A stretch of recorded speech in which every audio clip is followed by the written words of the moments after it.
Serious, what are some of the creepiest declassified documents made available to the public?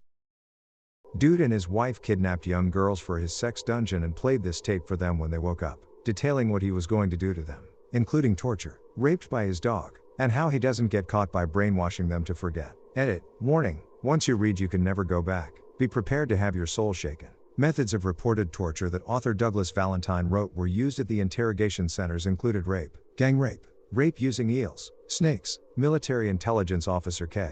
Barton Osborne reports that he witnessed the following use of torture: the use of the insertion of the 6-inch dowel into the canal of one of my detainees' ears, and the tapping through the brain until dead. I think the most important thing to come out of the recently redacted Kennedy files is verifiable proof that Ruby knew Oswald before the assassination. That's been debated, covered up for decades. Sweden had a compulsory sterilization program. https://n.m. Wikipedia. org/wiki/compulsory_sterilization_and_Sweden, running from 1935 to 1979. It was state sanctioned and given without consent, sometimes without the people knowing they were being sterilized. The three main reasons for these sterilizations were: 1. Health concerns for the mother; 2. Eugenic, not wanting to pass on mental illnesses or any form of handicap; 3. Social, antisocial people, criminals, drunks, etc. In other words, anyone who didn't conform properly and was considered unfit to raise children. Not really classified, but very creepy. The business plot of 1933, the wealthiest businessmen of America, like the names you see on banks and buildings in America today, allegedly formed a plot to overthrow President FDR and install a military leader in his place. Their choice was a U.S. Marine general named Smedley Butler, as he was a decorated leader of the highest rank. Butler, a loyal patriot, played along until they were seriously about to attempt to collapse the U.S. economy by holding the financial stability of the country hostage. He rolled on them and testified to Congress about the planned coup. No one was prosecuted. General Smedley Butler may be the reason the world does not, officially, have a society like the United Corporations of Rockefeller, Morgan and Chase. Source: had an activist U.S. government professor. I remember a U.S. government-funded project that involved teaching dolphins how to talk that ended up with 2 female scientists giving them handjobs. How about Nixon's undelivered speech announcing that Neil Armstrong and Buzz Aldrin were stranded alive on the moon with no hope of rescue? Jeffrey Dahmer's full confession, a couple of 100 pages of pure madness. Necrophilia, dismemberment, skinning, lobotomy, body part preservation, cannibalism. Dahmer became pretty close to his interrogating detectives, Dennis Murphy and Patrick Kennedy, and provided a lot of detail to them.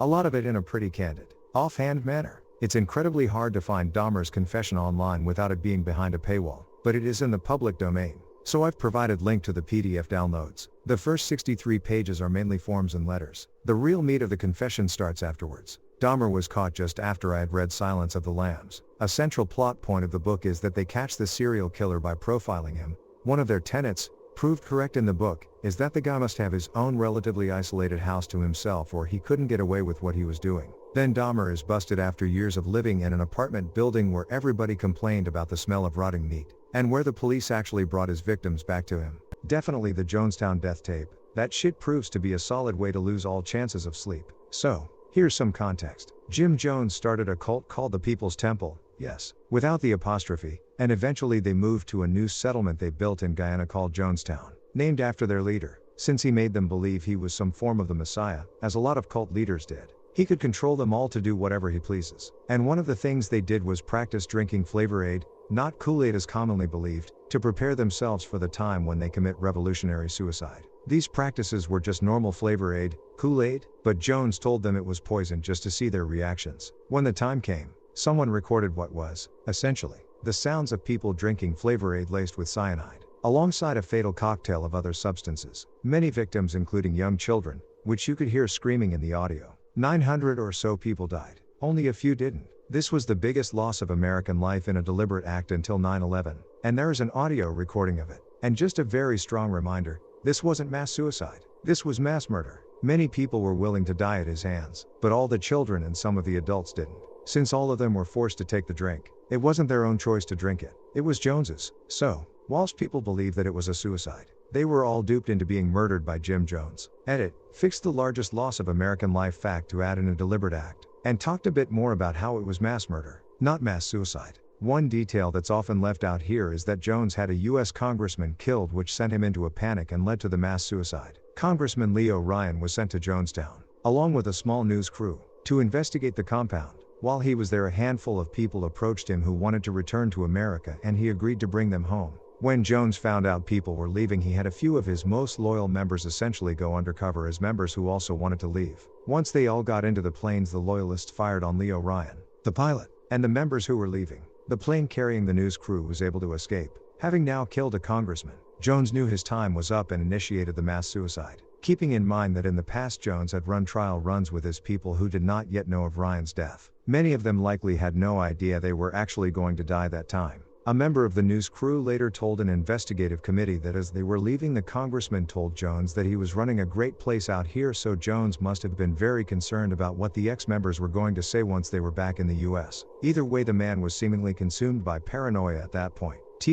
Dr. Jones murdered a US congressman just before the mass suicides. The entire history of Jonestown is worth a read. Edit, Congressman, not Senator. Thanks for the heads up /u/3dog afternoon. A little different than what most people are posting, but I find black box recordings from plane crashes to be extremely creepy, disturbing. Many of them are never released publicly, but some are. You get to hear how people react in their final seconds when they realize they are going to die. I love you, Ma. I've read that the absolute most common last word on flight recorders around the world is shit, or local equivalent. Was walking home from school when I was 16. Had my headphones on and never heard the car that hit me. One moment walking, next on the hood of a car. It wasn't going super fast, and I started to slide down the hood, and my feet kept touching the pavement, being pushed under the front of the car. If I lifted my legs, my butt would slide further down the hood. I remember thinking, fuck, what do I do?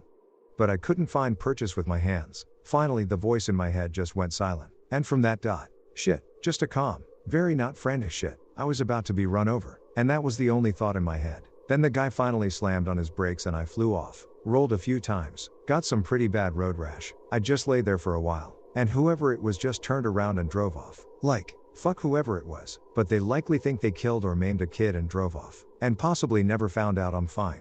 Operation Northwoods. Basically, the U.S. government was going to carry out attacks its own people, as well as other military targets, and blame it on the Cuban government, so that the U.S. would have a justified reason for going to war with Cuba. The plan involved blowing up U.S. ships and even inciting acts of terrorism on the streets of America, killing civilians. It was backed by the DoD and Joint Chiefs of Staff. Thankfully, John Kennedy vetoed the idea. According to Adam Walensky, JFK's speechwriter and friend at the time, JFK left the meeting and said, "And we call ourselves the human race." Edit, changed RFK to JFK. Because I'm a dumbass. Also, I get it, dudes. 9/11 was an inside job. Not so much creepy, but rather pretty freaking cool in a 50s sci-fi B-movie kind of way. Project 1794, top secret program with the U.S. Air Force working with a Canadian aeronautics company to build a supersonic flying saucer-like aircraft that would be able to simultaneously wage psychological war on our Cold War enemies as well as physical war. It was also designed to be a bomber. The project was scrapped when they figured out that not only would it be too expensive to build enormous flying discs, but also that crafts of that shape were near impossible to fly at supersonic speed.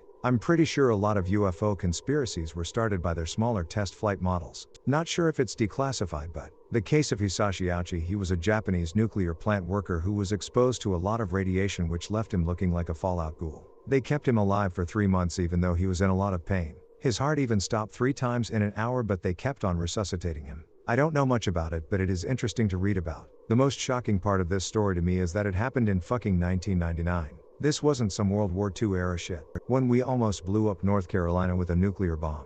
After the My Lai massacre, killing of around 400 to 500 innocent civilians in Vietnam after an army troop killed an entire village, the U.S. government established a group to investigate other war crimes like this occurring in Vietnam, the Vietnam War Crimes Working Group. They found 28 massacres of equal or greater magnitude than My Lai that the public was unaware of, so literally thousands of innocent people killed by U.S. soldiers. The information has since been reclassified, but there were several journal articles on it when it was first released. Not sure if it's creepy, but certainly disturbing. Edit. Here's a link to an article about it by the LA Times from when it was originally declassified if anyone is interested. He remembered the details wrong. It was 7 larger scale massacres, and 203 reported events of war crimes, murder of civilians, torture, etc. The article goes into more detail.